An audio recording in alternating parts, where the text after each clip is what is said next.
నేను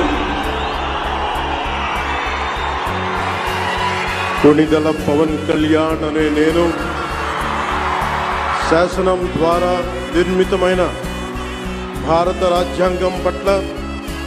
నిజమైన విశ్వాసం, విధేయత చూపుతానని, భారతదేశ సార్వభౌమాధికారాన్ని, సమగ్రతని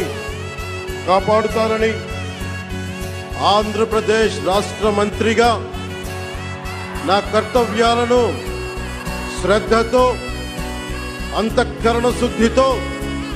నిర్వహిస్తానని, భయం గాని, పక్షపాతం గాని, రాగద్వేషాలు గాని లేకుండా